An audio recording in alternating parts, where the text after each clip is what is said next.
The PSX style is very iconic. Originally not by intention, since the PS1 and competing consoles didn't really have a lot of resources. For example, the PS1 had 1 megabyte of VRAM, and to compare, most newer consoles have 8 to 16 gigabytes of VRAM. So back then, they had to be very careful on how much polygons and textures they used, and it resulted in this very weird but nostalgic look. And nowadays, this look has been used purposely in a lot of modern video games, and the games that utilize this style usually happen to have really weird or unique or weird or these games scare me, and I want to talk about them.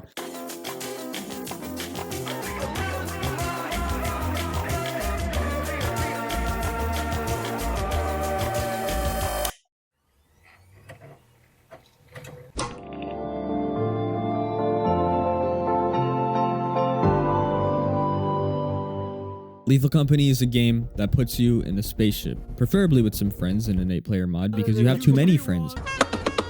Put it the fuck down. The basic goal of the game is you have 3 days to find shit to sell to meet the company quota. So you land on a planet, you go into a bunker and explore and find supplies and scrap to sell. But the thing is, everything in this game will fucking kill you. What the fuck is that? There's mines and there's monsters in the forest, and then there was this thing that took me to the skies, and there's this thing that killed my friend. The planet you land on could also kill you. There's rain and there's thunder that will strike you. Even your friends can murder you if they want with the fucking... He hit me over the head with a shovel. But if you and your dumbass friends survive and also meet the company quota, you can move on to the next 3 days. And if you don't meet the company quota, you get sucked into the vacuum of space. But let's just say you meet the quota and you have some spare change on the side. You can now buy gear like flashlights, and that's it. Me and my team only got flashlights. This game isn't very mainstream anymore. It was like 2 years ago. But it is still pretty fun to play and like boot up every now and then. Lethal Company gets 5 stars out of 4.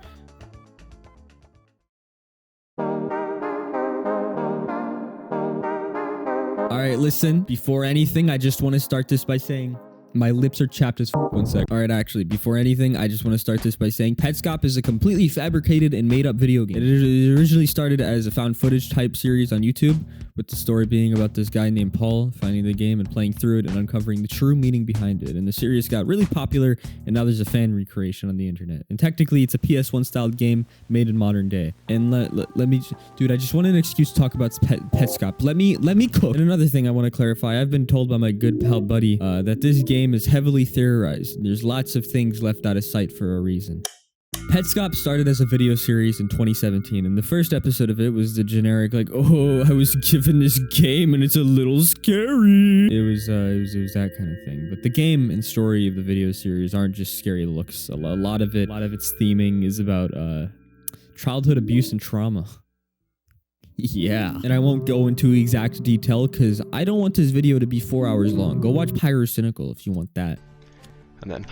Oh. At the start, the game seems like a puzzle game where you have to capture these pets, but after progressing a little bit, you find yourself in this dark outside area, and you just walk. You could probably go on forever if you go the wrong way, and while we're walking, I just want to say, this game has the constant feeling of dread. It's like you're waiting for the classic creepypasta stuff to happen, like, oh, the jump scares with the flashing images, and it's the constant anxiety of, is something gonna happen?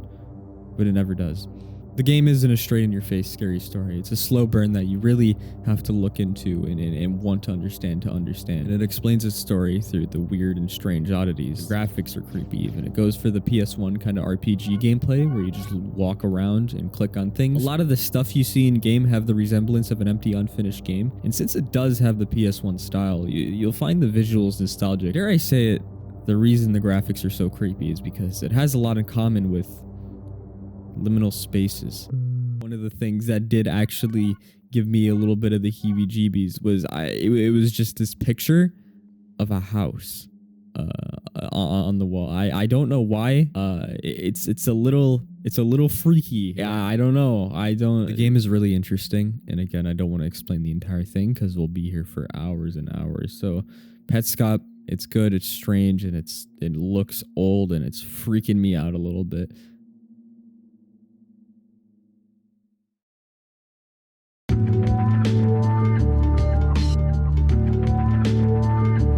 Psychopomp is a game set in a very strange world, and it's about this woman who's a conspiracy theorist, and she thinks everybody is hiding secrets from her. So she builds this helmet to read people's minds, and she calls it the machine that lets me read people's minds when I want to.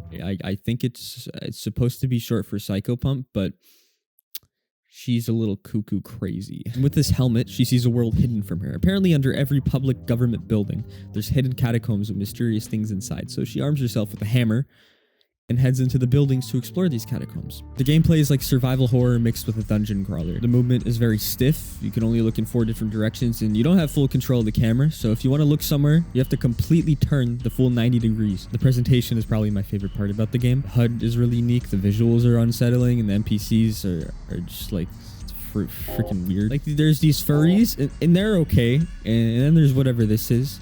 And then the nurses. And then there's these smiley face people, and they look pretty wholesome. And then they try to fucking kill you. You could use the hammer to defend yourself from the scary monsters, or you can use it to kill the innocent starving furries if you want. Whatever floats your boat. If you can't already tell, the girl you're playing as is very, very deeply disturbed and schizophrenic, and you would assume everything that's happening is a part of her delusions, but some of the stuff in the game tells you otherwise. And that's all I'll say, because I don't quite understand it. The soundtrack is very, very good. It's probably like one of my favorite soundtracks out of any game like this I played. Overall, this game is really good, and I think the way it expresses meaning and story is very unique. If you like the kind of schizo media where it's like, is this real or all in my head? You'll like this game, trust.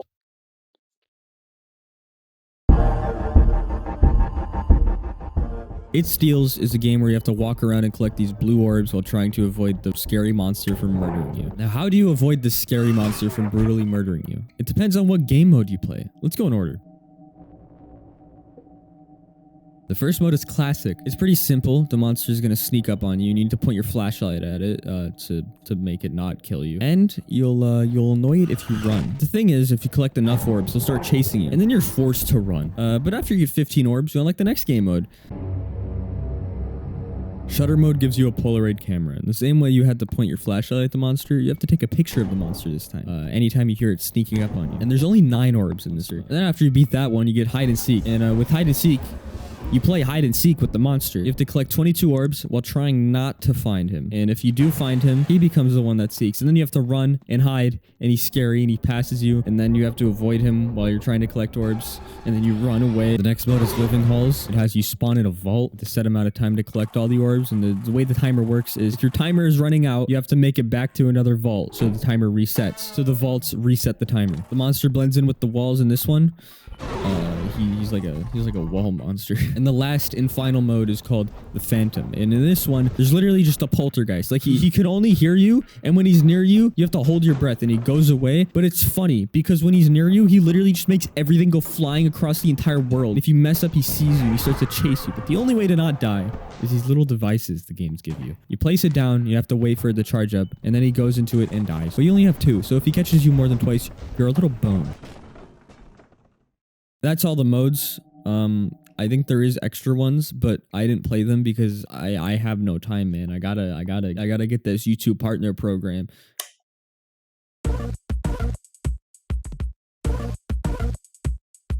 The Upturned is a game where you play as this funny little guy with a cowboy hat. Yeah, he actually just recently died. So he needs to check into this hotel in the afterlife. And you meet the owner of the hotel, who happens to work the front desk for some reason. And he's low-key kind of sketchy, but it's all right that the room he checks you into happens to be at the very tippity top of the hotel. At least you get a good view. But there is one glaring issue. You know what? That's fine, right? The guy at the front desk says to just put a new fuse in and call it a day. Your elevator sucks, man. So this elevator dies every couple of floors. And honestly, I'm starting to question if this guy even knows how to run a freaking hotel because he freaking sucks at it. So the gameplay loop of the Upturned is just go to a new floor, experience whatever that floor has in store for you. Every floor is different. You get the fuse for the elevator and then you repeat. But the thing is, this is also made by the same guy who did Lethal Company. So of course, everything and anything, once you fucking dead. The way to defend yourself, and pretty much do anything in this video game is you pick up something and then you throw it. That's pretty much the entire game. It's kind of like a platformer, and then you throw shit, and it's pretty simple. The game has a mix of horror and comedy. Like this is a little example. I was getting chased by this weird looking sucky worm thing after entering this dark tunnel of death. There was little to no music through the entire chase scene, which adds stress to it because like, oh, this is serious. And now we're cornered, and he's gonna kill it. He's gonna kill us all. And then the owner calls. He's like, yo. He will literally call you at the worst times ever and just be like, hey, I got a fax machine. The Upturned is a very, very good game, and I do recommend it to anyone who's just intrigued by what I'm saying. It's very funny. It's very tense. It's a good game.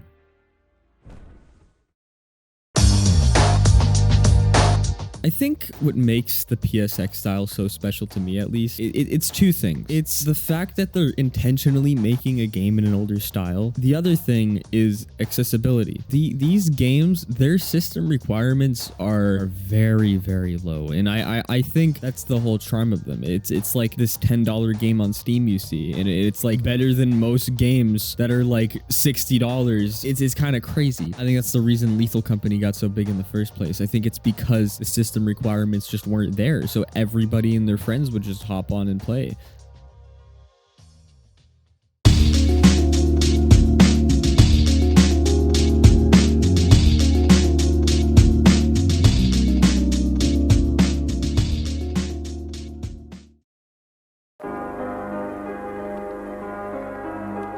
Kletka is a multiplayer game where you and your team have to go down an elevator, stop at a floor, and find supplies to stay alive and keep the elevator running. And this game is extremely fun with friends. Hey! Plays like a backrooms game, and I personally think it's more enjoyable than any backrooms game I've ever played in my entire life because it just has more of its own style and it has its own gimmick. Unlike every backrooms game where it's just running around until you find what you need, every floor is randomized and shit just happens out of nowhere. Don't go in. Bro!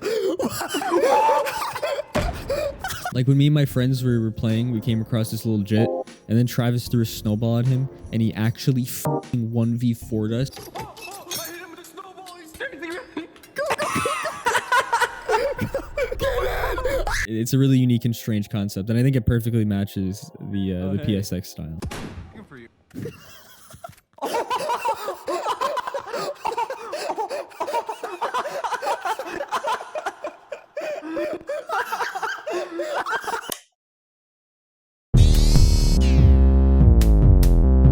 Cruelty Squad is probably one of the weirdest games I've ever played in my entire life. It follows this guy, and he gets a call, and this other guy's like, yo, I want you to kill people.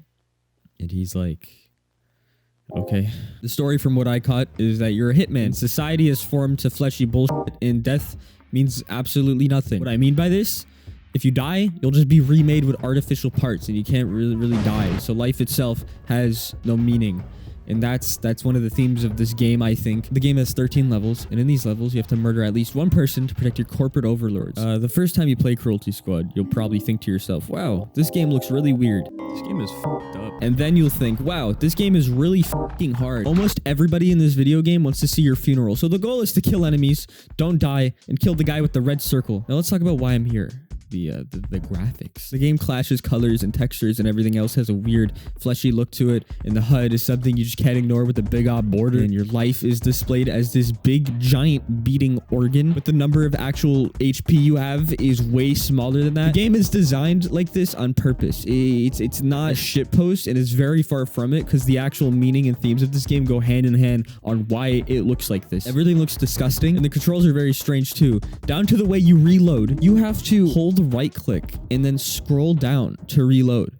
Why is that? You have to hold R to interact. This game is an oddity down to the way it controls, and it's completely on purpose. And without the PSX style, I don't think it would be as special. This game looks more disgusting with this style. It just looks older, which helps it achieve this strange clash of looks. Cruelty Squad is probably the strangest game in this video, and it uses the PSX style perfectly.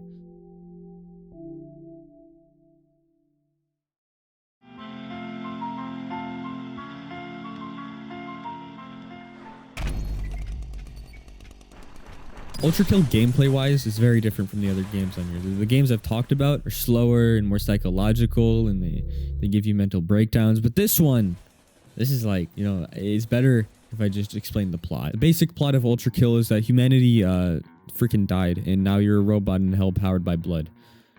It's pretty #badass. The game's strong suit is in the gunplay. This game is genuinely really, really fun, and the guns are very fun to use, especially the coin game. There's gun combos you can do. There's a parry. You can parry pretty much anything ever, including your own bullets. All the guns have their own unique things that make them fun. My favorite thing to do is using the coin and then shooting it with the railgun, because then everything goes boom. There's this chainsaw shotgun too. That's pretty cool. It's broken as shit though, because the healing source in the game is the enemy's blood. If you just stay next to them and use the chainsaw, you'll just never die. The game's art style is also the big seller. Everything looks straight out of a PS1 game. The textures and the skyboxes and the guns and the HUD, it just looks like an old Doom game. But the thing is, you know damn well this shit is not running on a PS1. And that's the other thing about the PSX style of games. Limitations aren't there. Like back then, you wouldn't expect stuff like this. It defies your expectations and makes it a little bit uncanny, because you wouldn't expect old games to play like this. Anyway, Ultrakill also has a sandbox mode, and it's like GM Construct, which makes it like a liminal space.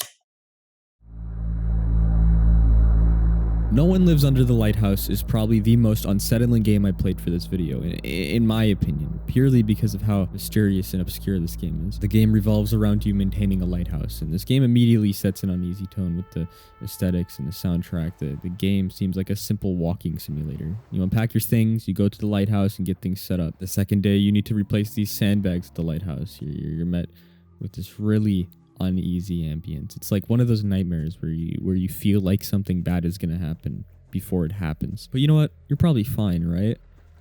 No, what is that? Go, run, no, go, run! Okay, let's just ignore that. Let's power on the lighthouse. Okay, what the f is going on? This game is a lot more than just maintaining a lighthouse. Most horror games don't really get to me, but this one just had environments and ambience where it was genuinely putting me on edge and stressing me the f out. And again, this PSX style gives it so much more like aura. Aura is the wrong word. The style, it just makes everything feel so much darker and depressing in low budget. And I don't know why. The style just adds to the horror. The storytelling is great as well. It's told a lot more through visuals than text, which I personally like a lot more, because it's more up to your brain to sort out what's going on than just being told, this is the story. There is multiple endings to this game, but I've only done one, which I think is the worst ending. I would go back and do more, but I just want to get this video out, man. I need to feed my children. This game is really funny because it's like the movie where Willem Dafoe says Fortnite. Fortnite.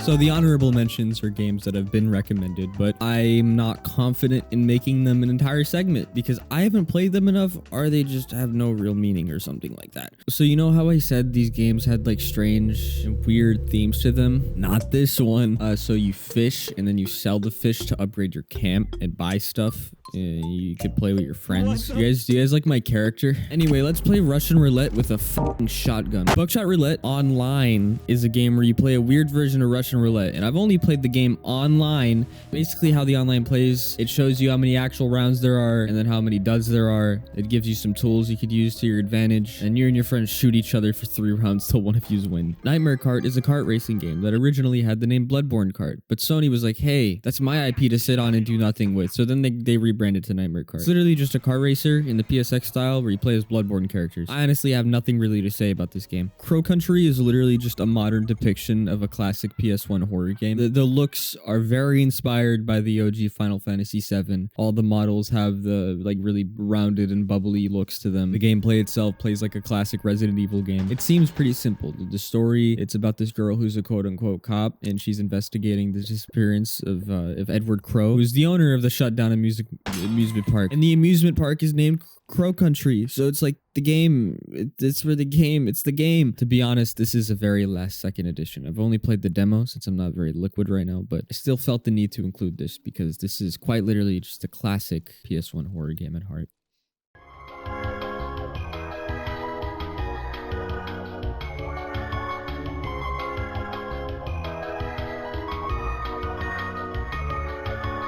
Hey John, for your new video, can you also add can you just add a fun little fact in there? Be like in the middle of the video, just be like, I have a poop fetish, like in the picture.